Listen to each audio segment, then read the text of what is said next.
Another day, another story. Three hearts on earth, one angel in heaven.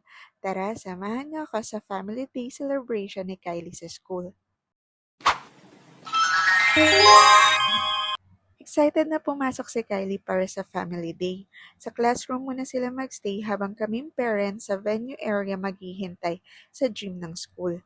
Dumating na ang mga kids per team color sila. Excited na ang lahat. After the opening, may intermission number yung lumaban sa singing contest sa Alps.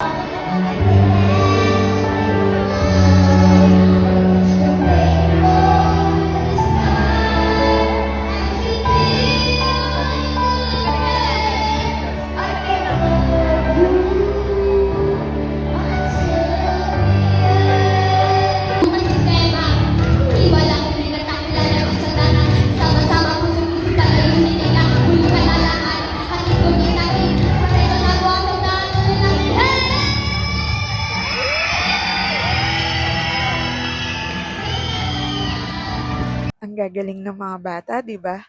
Nag-perform na sina Kylie. Bilao yung props ng Green Team. Yung mga performance per team, i-upload ko sa next video.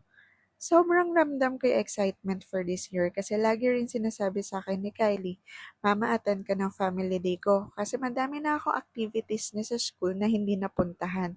Kaya itong family day, gumawa talaga ako ng paraan para maka-attend. Ang daming games at raffle prizes. Ang labanan per team color, kasali yung mga parents at kids.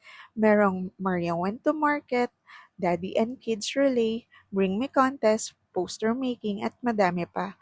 Walang mga KJ, lahat sumali sa games at nag-enjoy. Makikita mo sa mga mata ng bata yung happiness nila. Ang daming sinalihan ni Kylie na games. Nanalo din siya kaya sobrang saya na makita ko si Kylie na nag-enjoy sa ginagawa niya. Family like this reminds me of something important.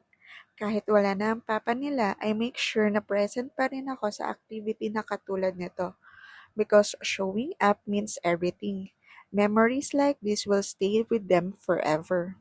May intermission ulit ang ibang kids na lumaban naman sa Alps Dance Contest. After ng event, bumili si Kylie at Krisha ng color pen at color pencil sa Little Hands. Hanggang dito na lang. Bye guys! See you on our next story. God bless!